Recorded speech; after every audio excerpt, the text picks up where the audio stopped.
அனைவருக்கும் வணக்கம். உடல்நலத்தை காரணம் காட்டி ஜாமீன் பெற்ற சவுக்கு சங்கர் தொடர்ச்சியாக காவல்துறை அதிகாரிகளையும் சாட்சிகளையும் மிரட்டி வருகிறார். ஆகவே அவருடைய ஜாமீனை ரத்து செய்ய வேண்டும் என்று சென்னை உயர்நீதிமன்றத்தில் தமிழக காவல்துறை ஒரு மனு போட்டிருந்தாங்க. அந்த மனு மீதான விசாரணையில் நீதிபதிகள் சவுக்கு சங்கரை கடுமையாக கண்டிச்சிருக்காங்க. சவுக்கு சங்கருடைய தாயார் அவருக்கு அறிவுரை சொல்ல வேண்டும். சவுக்கு சங்கர் காவல்துறை அதிகாரிகளை மிரட்டுவதை, காவல்துறை அதிகாரிகளை இழிவாக பேசுவதை நிறுத்திக் கொள்ள வேண்டும் என்று எச்சரிச்சிருக்காங்க. என்ன நடந்துச்சு, சவுக்கு சங்கருடைய ஜாமீனை ஏன் ரத்து பண்ணணும், சவுக்கு சங்கரை ஏன் நீதிபதிகள் கண்டிச்சாங்க அப்படிங்கிறதா இந்த காணொலியில நம்ம தெளிவா பார்க்க போறோம். நீதி வழங்கும் போது அண்ணன், தம்பி, சொந்தம், பந்தம், பணக்கார, ஏழை எதையுமே பார்க்க கூடாதுடா. நாயத்தை மட்டும் தான் சொல்லணும். தயாரிப்பாளரை மிரட்டி பணம் பறித்தல், அந்த தயாரிப்பாளரை தாக்குதல் உள்ளிட்ட பல்வேறு பிரிவுகளில் கடந்த டிசம்பர் மாதம் 13ஆம் தேதி சவுக்கு சங்கத்துடைய வீட்டில் வச்சு கைது செய்யப்பட்டார். அந்த கைதே ஒரு பரபரப்பாக இருந்துச்சு. காலையில் 5 மணிக்கெல்லாம் காவல்துறை வீட்டுக்கு போயிடுறாங்க. ஆனால் வீட்டை பூட்டிட்டு சவுக்கு சங்கர் ஒரு பக்கமோ, மாலதி ஒரு பக்கமோ, ஆளுக்கு ஒரு பக்கம் வீடியோ போட்டு இந்த மாதிரி எங்களை கைது பண்ண போகிறாங்க, அடக்குமுறை ஒடுக்குமுறை, காவல்துறை எங்களை நசுக்க பார்க்குது அப்படின்னு வீடியோ போட்டாங்க. அதற்கு பிறகு கிட்டத்தட்ட 6 மணி நேரம் பொறுமையாக இருந்த காவல்துறை, தீயணைப்புத்துறை, பல்வேறு துறைகள்லாம் வந்து 12வது மாடியில் போய் வீட்டை உடைக்கலாம் பின்வழியாக போயிட்டு உடைக்கலாம் முயற்சி பண்ணுறாங்க. அதுக்கப்புறம் அது அப்பார்ட்மெண்ட்டுக்கு டிஸ்டர்பன்ஸ் ஆகக்கூடாதுன்னு சொல்லி முன்வழியாக கடப்பாறையை கொண்டு போய் நம்பி அந்த வீட்டை உடைச்சி சவுக்கு சங்கர் கைது செய்யப்படுறாரு. கைது செய்யப்பட்ட பிறகு புழல் சிறையில் சவுக்கு சங்கர் அடைக்கப்படுறாரு.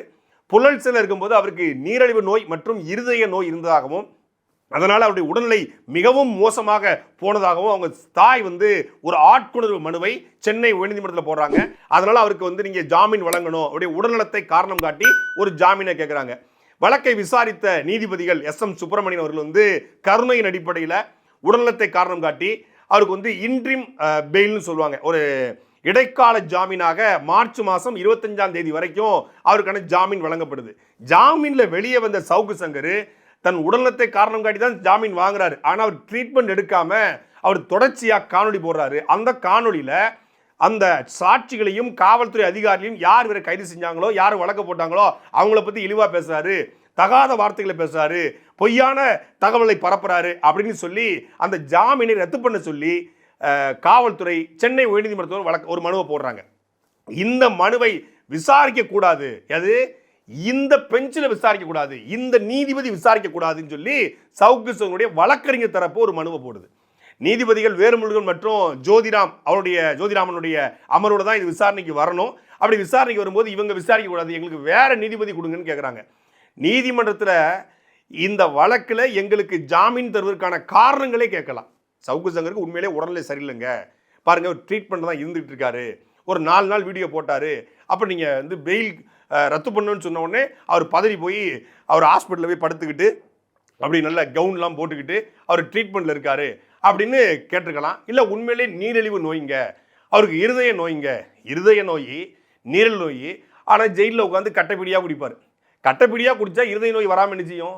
கட்டைப்பிடிக்கு சண்டை போட்டு கட்டைப்பிடி தான் தந்தாதான் நான் வந்து ஜெயிலில் இருப்பேன், இல்லைனா உண்ணாவிரதம் இருப்பேன்னு சொன்னால் நீரிழிவு நோய், இந்த இருதய நோயெலாம் வராமல் என்ன செய்யும்? இருதய நோய், நீரிழிவு நோய் இருக்கக்கூடிய ஒரு நோயாளிக்கு ட்ரீட்மெண்ட் அவசியம், அவருடைய உயிர் நமக்கு முக்கியம். அதனால் அவருக்கு இன்ட்ரீம் ஸ்டே வந்து நீதிபதிகள் கருணையின் அடிப்படையில் கொடுக்குறாங்க. கருணையின் அடிப்படையில் கொடுத்த பிறகு அந்த நோய்க்கான ட்ரீட்மெண்ட் எடுக்காமல் மீண்டும் அவர் தொடர்ச்சியாக காணொலி போடுறாரு. அப்போ அந்த காணொலி போட்டதுக்கு பிறகு தான் காவல்துறை, அதுவும் காவல்துறையை இழிவுபடுத்தி, அசிங்கப்படுத்தி, கேவலப்படுத்தி, அவதூறான கருத்துக்களை பரப்புறாங்க அடிப்படையில் தான் பெயிலை கேன்சல் பண்ண சொல்லி போகிறாங்க.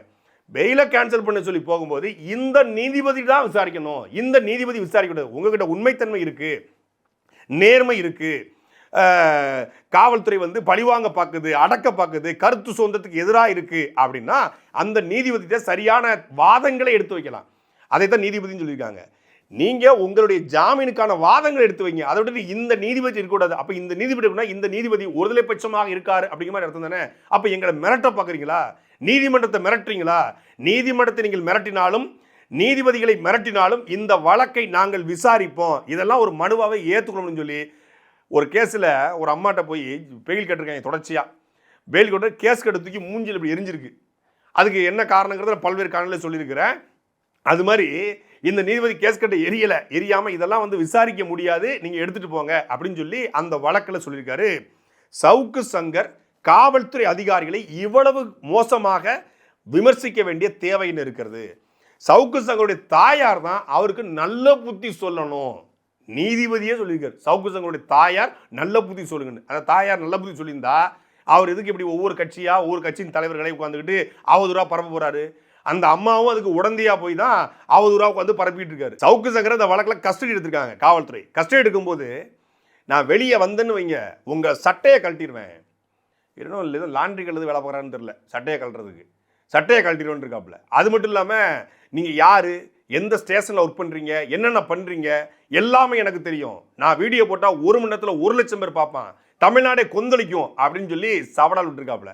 அப்போ காவல்துறை விசாரணை அதிகாரிகளை மிரட்டுகிறாரு. வெளியே வந்த பிறகு வாட்ஸ்அப்பில் ஃபேஸ் டைமில் போய் அவங்கள மிரட்டுறாரு அப்படின்னு அதை எல்லாத்தையும் ஆதாரப்பூர்வமாக நீதிமன்றத்தில் காவல்துறை கொடுத்துருக்காங்க. அதை கேட்ட பிறகு நீதிபதி என்ன சொல்றாரு அப்படின்னா, விசாரணை அதிகாரியை மரியாதை இல்லாமல் கொலைகாரன் என்று சொல்ல வேண்டிய தேவை என்ன இருக்கிறது.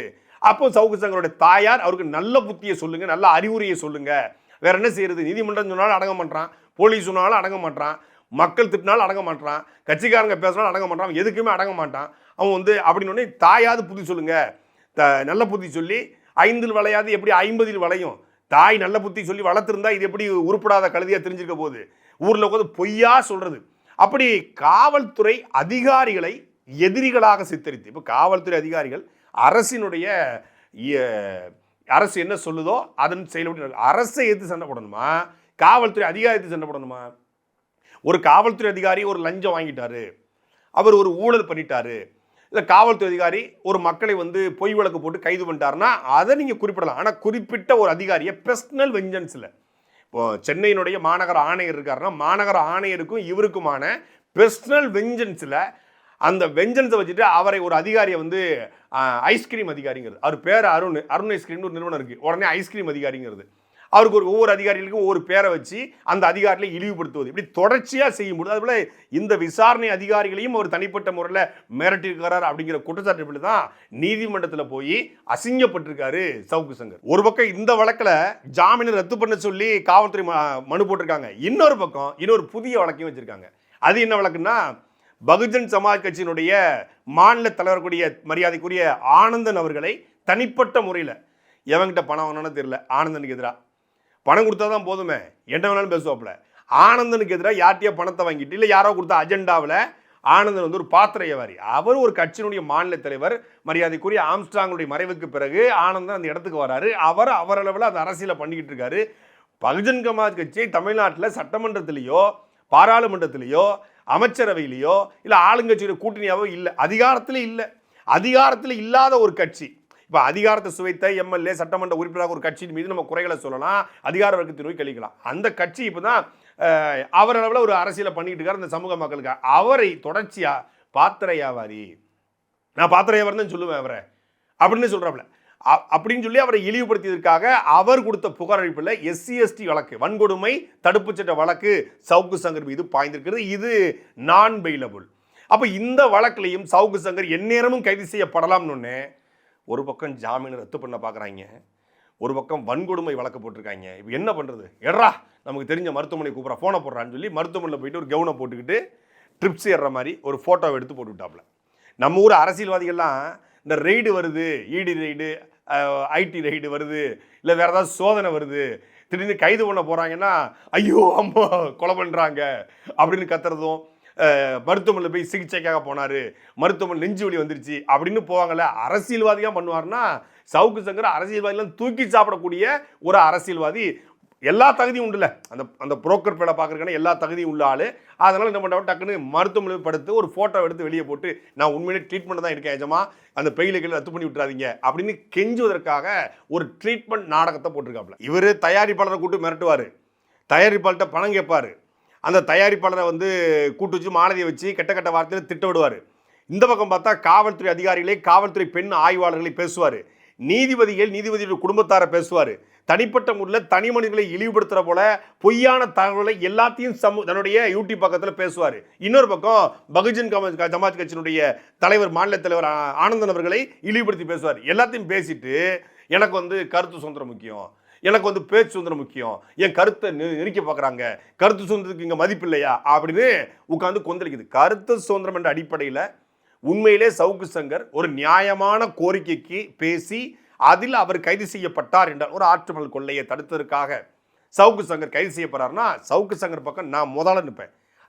நம்மளை பற்றி விமர்சனம் பண்ணியிருக்கலாம், நம்முடைய கருத்து அவருக்கு பிடிக்காம இருக்கலாம், என்ன எதிராக இருந்தாலும் சவுக்கு சங்கர் ஒரு ஆத்துமல் கொள்ளையை தடுப்பதற்காக பேசினாருங்க. அதனால பொய் வழக்கு போட்டு காவல்துறை அவரை கைது செய்து அப்படின்னா சத்தியமா ஜஸ்டிஸ் ஃபார் சவுக்கு சங்கர் அப்படின்னு நிற்கலாம். சவுக்கு சங்கர் ஒரு கனிமவள கொள்ளையை கேரளாவிலேருந்து தொடர்ச்சியாக கேரளாவுக்கு கொண்டு போகுது. கன்னியாகுமரியிலேருந்து, தென்காசியிலேருந்து, கோயம்புத்தூர்லேருந்து ஆயிரக்கணக்கான லாரிகள் போகுது. இதை தடுப்பதற்காக ஒரு மனு போட்டாருங்க. ஜவஹர் அலி போட்டது போல ஒரு மனுவை போட்டாரு. அதனால அவருக்கு அழுத்தம் கொடுக்கப்பட்டு அவர் கைது செய்யப்பட்டிருக்காரு அப்படின்னா சவுக்கு சங்கர் பக்கம் நிற்கலாம். ஜஸ்டிஸ் ஃபார் சவுக்கு சங்கர் அப்படின்னு நாமளும் பேசலாம். சவுக்கு சங்கர் வந்து தூய்மை பணியாளருக்காக சென்னையில் ஒரு மனுவை போட்டார், ஒரு பொதுநல வழக்க போட்டாருங்க. இதனால அழுத்தம் கொடுத்து ராம்கி நிறுவனத்தினால அவர் கைது செய்யப்படுறாரு அப்படின்னா சவுக்கு சங்கர் ஜஸ்டிஸ் ஃபார் சவுக்கு சங்கர் அப்படின்னு நம்ம நிற்கலாம்.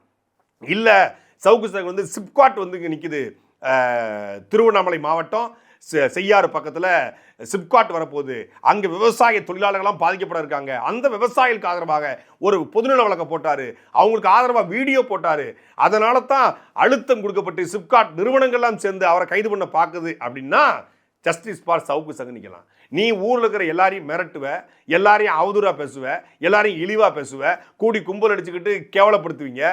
ஆனால் கருத்து சுதந்திரம், எனக்கு பேச்சு சுதந்திரம், எனக்கு எழுத்து சுதந்திரம், நான் யூடியூப் நடத்துகிறேன் அப்படின்னா அதுக்கு எப்படி நிற்க முடியும்? இவன் எவ்வளோ பெரிய ஃப்ராடு பையனுக்கு நீதிபதி கண்டுபிடிக்க வேண்டாம், நீதிபதி கண்டிக்க தேவையில்லை. செப்டம்பர் 17 இப்போ வரைக்கும் வீடியோ எடுங்க. ஒரே ஸ்டாண்டு நாம தாவேகாவுடைய தலைவர் விஜயினால் மட்டுமே அந்த கரூர் சம்பவம் நிகழ்ந்தது. ஆதவர்ஜினா, புஷி ஆனந்த், நிர்மல் குமார், மதியழகன் இவங்க எல்லாருமே அது காரணம். நம்மளுடைய ஸ்டாண்ட் அதுதான், இன்னைக்கும் அப்படி தான், எப்போதும் அப்படி தான்.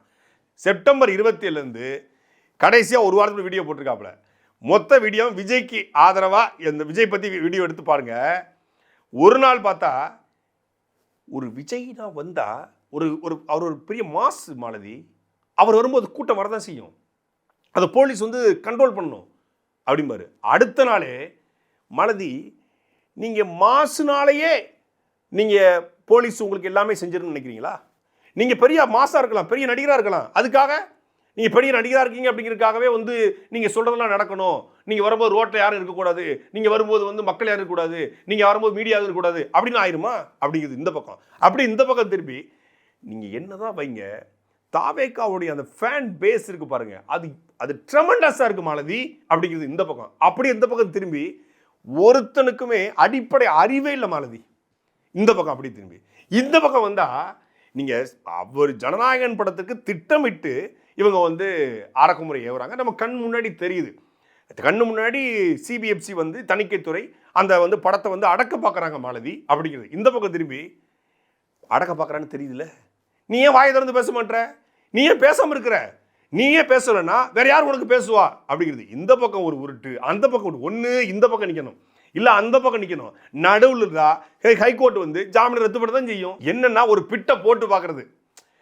மாலதி விஜய் வந்து இன்னைக்கு நீங்கள் என்ன வச்சுக்கோங்க, அவருக்கு ஒரு பெரிய க்ரோத் இருக்கு, அவருக்கு ஒரு பெரிய நிச்சயமா இந்த தேர்தலில் ஒரு பெரிய தாக்கத்தை ஏற்படுத்துவார் அப்படின்னா அவன் ஹூ ஹூ ஹூ ஹூ ஹூ ஹூன்னு போவாங்க. யாரு தாவேக்காகன்னு சொல்லி வைப்பாங்க, விஜயை பற்றி புகழ்ந்து பேசிக்காரா, சவுக்கு சங்கரே பேசிட்டாரு அப்படின்னு போவாங்க. அப்போ ஏதாவது வருதான்னு பார்க்குறது, அதை ஃபோன் வருதா, வாய்ஸ் ஆஃப் கமல்லேருந்து ஃபோன் வருதா, நிர்மல் குமார் எதுவும் பேசுகிறானா, ஒன்றும் வரல, போடுறா அடுத்த நாள் போடுறா. நீங்கள் உங்கள் படத்தில் நீங்கள் சினிமான்னு நடிச்சதுனாலே நீங்கள் பெரிய ஆளுன்னு ஆயிராது மாலதி அப்படிங்கிறது. அப்போ அடித்த உடனே அவங்க போகிற என்னடா அடிச்சு விட்டாங்களே அப்படின்னு அடித்து ஏதாவது வருதான்னு பார்க்குறது. ஏய் திட்டாதீங்க, எதாவது பார்த்து இது பண்ணிக்கலாம், கவனிச்சிக்கலாம் அப்படின்னு அதுக்கும் வர்றதில்லை. அவங்க தான் வந்து எஜுகேட்டு காக்க விட மாட்டாங்களே, இந்த பக்கம் திட்டினாலும் கொடுக்க மாட்டாங்க, ஆதரிச்சாலும் கொடுக்க மாட்டாங்க, எப்படியும் கொடுக்க மாட்டாங்கன்னு தெரிஞ்சோடனே போட்டு திருப்பி பொழக்கிறது, ஒரு வாரத்துக்கு வச்சு பொழக்கிறது, திருப்பி அடுத்த ஒரு வாரம் கழிச்சு திருப்பி ஆதரிக்கிறது. எப்பெல்லாம் வியூஸ் டவுன் ஆகுதோ, தம்பி இந்த ஆட்டோக்கார தம்பி அப்படின்னு வடிவேல் கூப்பிடாப்புல, அது மாதிரி தாவேக்கன்ஸை கூப்பிடுறது, வியூஸ் குறைஞ்சிட்டா கொஞ்சம் வாங்கடா விஜய் கொஞ்சம் புகழ்ந்து பேசுகிறேன் அப்படின்னு இவங்க பூரா வந்து சவுக்கு சங்கர் வீடியோ கட் பண்ணி தாவேக்கா பரப்புறது. அடுத்த வீடியோல அவன் போட்டு பொழந்துக்கிட்டு இருப்பான், அதை பற்றி கவலை மாட்டாங்க, பாராட்டுறதை மட்டும் எடுத்து போடுறது. இப்படி மாறி மாறி தன்னுடைய நிலைப்பாட்டை மாற்றி அந்த கும்பலையும் அவன் நம்ம மண்டையை கழுவிட்டு இருக்கான்டா, விஜயினால் ஒன்றும் ஆகாது, விஜயினால் கூட்டணி போகணும், அவர் நாசமாயிருவார், அவர் பிஜேபிக்குள்ளே போகணும், அதிமுகக்குள்ளே போகணும், தனிச்சு நின்று அவர் செத்துவார்னு மண்டையை கழுவிட்டு இருக்காண்டா, அவன் வீடியோ பார்க்காதீங்கன்னு சொல்லி அவங்களே உட்காந்து வீடியோ போடுற நிலைமை ஆயிடுச்சு. இப்படி தன்னுடைய நிலைப்பாட்டில் உறுதித்தன்மை இல்லாமல் இன்றைக்கு யார் நமக்கு மதியம் ஏட்டுப்பில சாம்பார் சாதம் வாங்கி தரா அவங்களுக்கு நம்ம வீடியோ பேசுவோம் அப்படிங்கிற நிலைமைக்கு தள்ளப்பட்டதுனால தான் இன்னைக்கு நீதிமன்றத்தாலேயே சவுக்கு சங்கருடைய தாயார் அவருக்கு நல்ல அறிவுரை சொல்லுங்க என்ற நிலைமைக்கு தள்ளப்பட்டிருக்காரு சவுக்கு சங்கர். சாட்டை எடுத்து நாட்டை திருத்து இளம் தலைமுறை தானே நீ